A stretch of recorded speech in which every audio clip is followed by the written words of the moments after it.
Böylesin.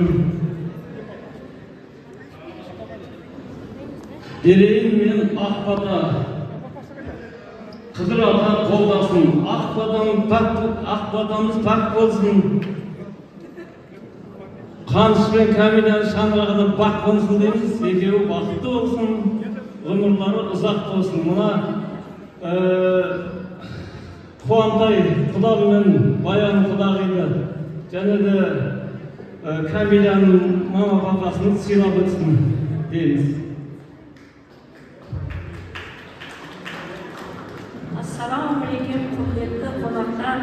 Осы үлкен ақ түйенің жарылған қарның үлкен мейрамға келіп, үлкен ғимаратқа жиналып отқан құрметті қауым.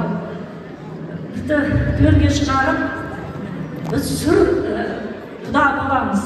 Осы әулетке біз осы әулеттің қызын аламыз. Енді сіздерге жаңағыда айтатыным, өте сіздер көп бақытты мені жеңіп алдыңыздар.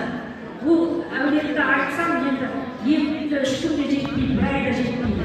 Өте керемет, зиялы, сондай оқымысты, сондай жақсы тәртіпті, әдемді, сондай керемет әулетке сіздің қыздарымыз келіп болып түсті. Соны айтайын сіздерге, жолын ашқан біз едім бірінші құда болып көрген осы кісіге, және немеремді де осы келіннен мен бірінші баламмен сүйдім. Сол үшін олар маған ыстық, өте керемет, қатты сыйлайтын құда мен құда. Сіздерге Алла разы болсын, рахмет сіздерге. Мына үлкен той өткізіп жатсыздар. Осы той аман-есен жақсы, қызықты болып өте берсін. Және де мына жаңа құдаларға қадамына гүл өтсін. Мына құда баламыз бар ғой, ең кіші құда баламыз.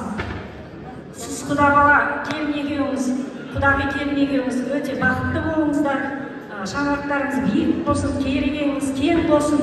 Мына екі жақты да көпір құрдыңыздар ғой, екі жақта. Сол көпіріңіз тозбасын. Әрқашанда арбалап, дорбалап жүре берейін. Аман-есен болып, екі жақты сыйлап өсіп